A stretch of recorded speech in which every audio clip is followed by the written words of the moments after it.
I'm Madison Wade. Here's a look at what's happening today. An El Dorado County Sheriff's deputy was shot and killed early this morning. Deputy Brian Ishmael was killed this morning in the line of duty responding to a theft at a personal marijuana garden. Deputy Ishmael was a 4-year veteran with the El Dorado County Sheriff's Office. He previously worked for Placerville Police Department. A second deputy is recovering from a gunshot wound, and 2 suspects were taken into custody.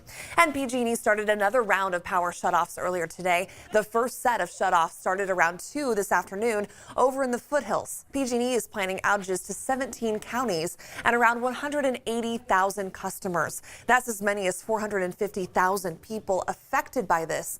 The utility company is hoping to keep their equipment from starting another wildfire, and people have been preparing for these shutoffs the last couple days. And Stockton police have arrested 3 known gang members, including this man, 22-year-old Emilio Negron, in connection to shooting a 10-year-old girl. The other 2 arrested are both 17 years old. Now to check your weather, here's meteorologist Tracy Humphrey. Well, thank you, Madison. You know, everything today is going to be all about this red flag warning that we do still have in effect. The red here showing all of the locations that we're really concerned about.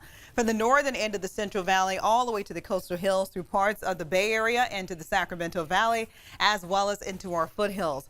What is the concern? Well, northerly winds, dry winds coming in gusting as high as 55 miles per hour, very low relative humidity, and we're talking about high temperatures in the mid to upper 80s. Right now, we have a tied record high temperature of 89 degrees.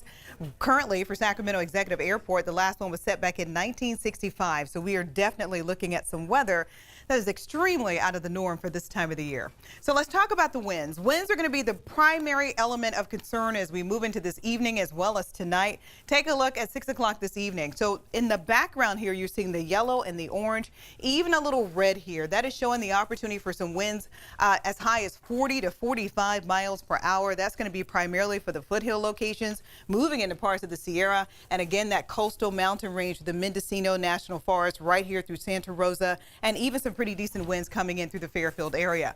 How long will the winds be a concern? Well, they're going to be a huge concern for this evening, for tonight, as well as into early tomorrow morning. This red flag warning is expected to expire by 4 o'clock in the afternoon on Thursday. And this graphic pretty much kind of lets you know why. All those really different colors that you saw, the variation of color, they have moved, and the opportunity for those gusty winds will subside as we move into Thursday evening. And we'll see improving conditions throughout the day for Friday as well.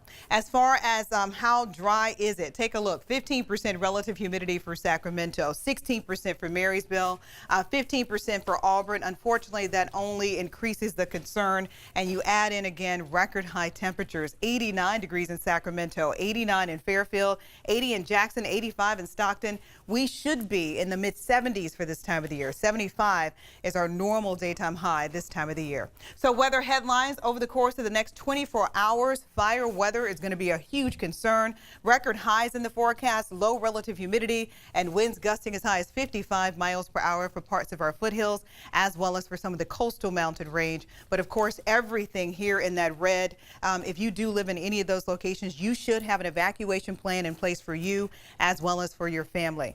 As we move through the next couple of days, temperatures will begin to back off. Thursday 87, Friday 85, Saturday 83. So still technically above average, warmer than average, but at least the opportunity for high fire danger should be moving out of the forecast heading into early Friday. And then we turn our attention to Sunday, where we could be looking at more fire weather moving back into the Central Valley.